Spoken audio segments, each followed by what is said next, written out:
स्वर्ग सुख का कथन। ठीक है, पहले जो तीसरे नंबर के श्लोक में क्या कहा था, जो व्रतों को धारण करता है और व्रतों को धारण करने वाला शीतल छाया के समान है और अव्रती है धूप के समान है। अब ऐसा करने में जो व्रतों को धारण करता है तो व्रतों का फल क्या है, मोक्ष की प्राप्ति। जब भी मोक्ष की प्राप्ति होगी तो संयम से होगी, चारित्र्य से होगी। ठीक है, इस प्रकार चारित्र्य संयम से मोक्ष प्राप्त होता है।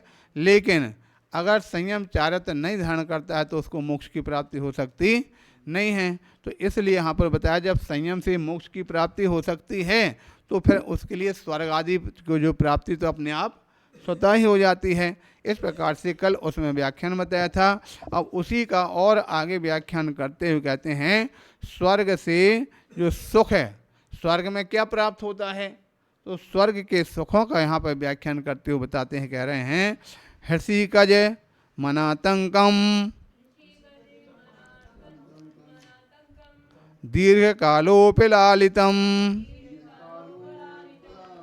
दीर्घकालोपि लालितम नाके नाकौकसां सौख्यम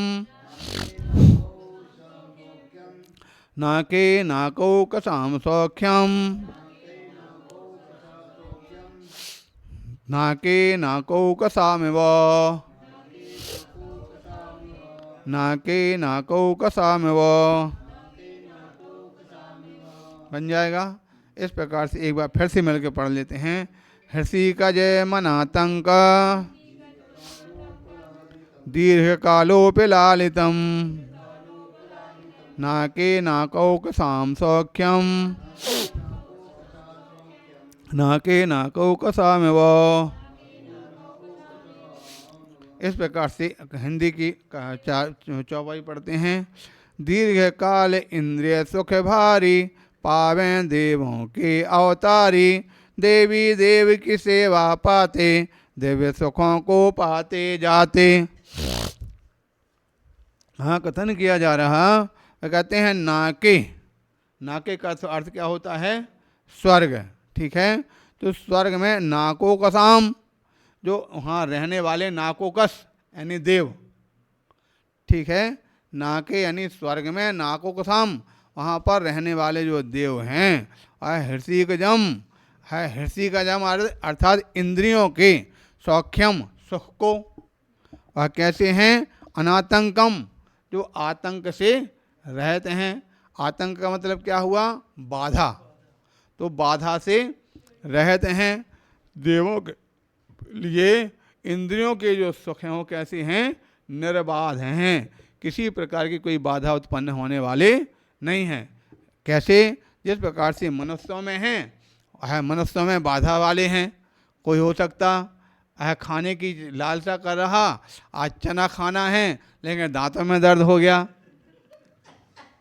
वो कैसे खा पाएगा बेचारा। ठीक है, कहीं सोच रहा आज तो बहुत अच्छी फिल्म लगी है, फिल्म देखने जाना, तो आंखों में दर्द हो गया, अब वो कैसे देख पाएगा। ठीक हो गया, कोई सुन रहा, अच्छा भजन सुनना था, कान में दर्द हो गया, अब कैसे देख पाए, कैसे सुन पाए। ठीक है, तो संसारी जीवों को जो इंद्रिय सुख हैं, या संसारी न कहकर मनुष्य इत्यादि गति में होने वाले जो सुख कैसे हैं, बाधा से सहित हैं, अथवा कोई भी नहीं दिक्कत है, सब कुछ बढ़िया है। देख रहा था, फिल्म चल रही थी, इतने में लाइट चली गई, अब क्या होगा, अब लाइट चली गई तो अब नहीं देख पाएगा। हो सकता आहार लेने के लिए गए, अंतराय आ गया, सब कुछ सामान रखा, नहीं ले सकते हैं। तो संसार में मनुष्य इत्यादि गतियों में होने वाले जो सुख हैं वो कैसे हैं, बाधा सहित हैं।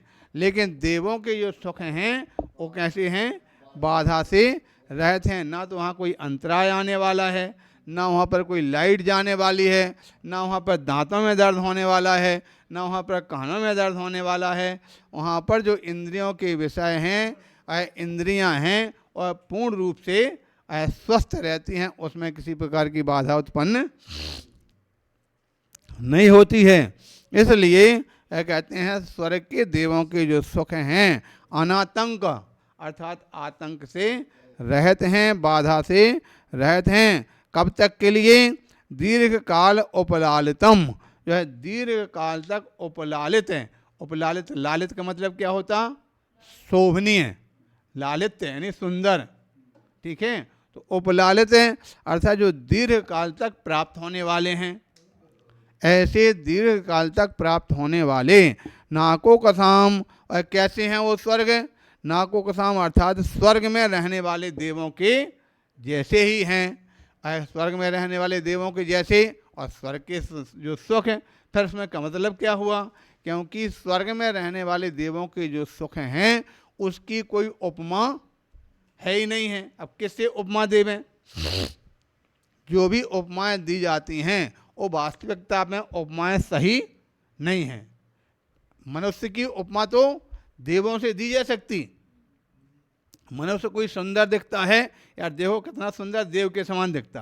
कोई स्त्री अगर सुंदर दिखती है, देखो कितनी सुंदर, सच्ची सुंदरी के समान दिखती है, ठीक है। लेकिन अब देवी, उसकी उपमा दो, कैसे दिखती?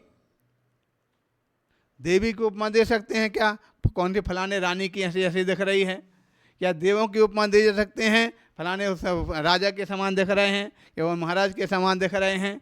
देवों की उपमा कहीं छोटी चीज की बड़ी चीज से उपमा लगाना तो उपयुक्त होता, लेकिन बड़ी चीज की छोटी चीज से उपमा उपयुक्त नहीं है, लेकिन फिर भी लगाई जाती। कैसे लगाई जाती है? बोला करते ना, फलाने व्यक्ति का मुख चंद्रमा के समान सुंदर है। लगाते कि नहीं लगाते? मुख चंद्रमा के समान, तो मुख क्या चंद्रमा के समान संभव है? चंद्रमा के समान उपमा देना क्या उचित है? लेकिन फिर भी लोक रीति में इस प्रकार की उपमाएं लगा दी जाती हैं, दी जाती हैं, तो उपयुक्त नहीं हैं। वास्तविकता में तो यहाँ पर कहा स्वर्ग के जो विशेष सुख हैं उस स्वर्ग के सुख स्वर्ग में ही हैं। उसकी समानता, उसकी उपमा कहीं अन्य स्थान पर किसी वस्तु से देने के योग्य नहीं समझ में आई। इसलिए स्वर्ग के सुख स्वर्गों के समान ही होते हैं। इस प्रकार से जानना चाहिए। यहाँ पर प्रश्न आया है, स्वर्ग और भोगभूमि के सुखों में अंतर क्या है? ठीक है, तो स्वर्ग के सुख तो समझ में आ गया ना, कैसे होते? दिव्य होते। स्वर्ग के सुख कैसे होते? दिव्य होते हैं। उनकी दिव्य क्षमता के आधार पर जो दिव्य शक्तियाँ जो होती हैं उन दिव्य शक्तियों के द्वारा प्राप्त होते हैं। रही बात भोगभूमि में, तो भोगभूमि में सुख जो होते हैं वो कल्प वृक्षों के द्वारा होने वाले हैं, ठीक है। तो देव जो भोगभूमि के सुख जो होते हैं कल्प वृक्षों के माध्यम से हम जो है वो देवों के जो होने वाले हैं उनका समय जब इस प्रकार से उनकी इच्छा होती है, समय उनकी एक बात विशेष होती है कि देवों के यहाँ पर जो होता है वो कभी भी अपनी जो नियमावली का उल्लंघन नहीं कर सकते। उनकी हर चीज़ के जो नियमावली जब जैसी जो जिस प्रकार की है वो अपने उस नियमावली के आधार पर चलते हैं। लेकिन जो मनुष्य जो होते हैं या भूमि के जो जीव हैं उनकी कोई नियमावली निश्चित नहीं है। वहाँ पर जब इच्छा आवे तब खा लेवें, जो इच्छा आवे सो खा लेवें, ठीक है।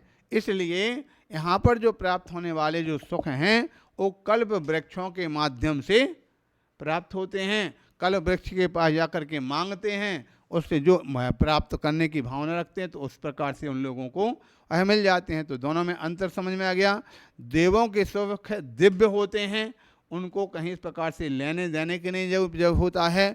उनकी दिव्य शक्ति अर्थात जो उनके अंदर यानी कि मान के चलो जो रिद्धियाँ हैं, देवों के पास रिद्धियाँ हैं। कितनी रिद्धियाँ होती? प्रत्येक देव के पास 8 रिद्धियाँ होती। कौन कौन सी? अणिमा, महिमा, लघिमा, गरिमा, प्राप्ति, प्राकंप, ईशत्व, वसित्व। ये 8 रिद्धियों के माध्यम से जो प्राप्त करना चाहें वो रिद्धि से प्राप्त करते हैं। जबकि यहाँ पर जो भोगभूमि के जीव है किससे? कल्प वृक्ष से प्राप्त होते हैं। इसलिए दोनों में बहुत बड़ा अंतर माना जाता है। इस प्रकार से यहाँ का इसका व्याख्यान जानना चाहिए। अब आगे इंद्रियों की सुख जो है वास्तविकता में देवों के सुख कह तो दिया, लेकिन वास्तविकता में वो सुख नहीं, सुखाभास के समान होते हैं। इसकी चर्चा अपन बाद में करते। बोले महावीर भगवान की।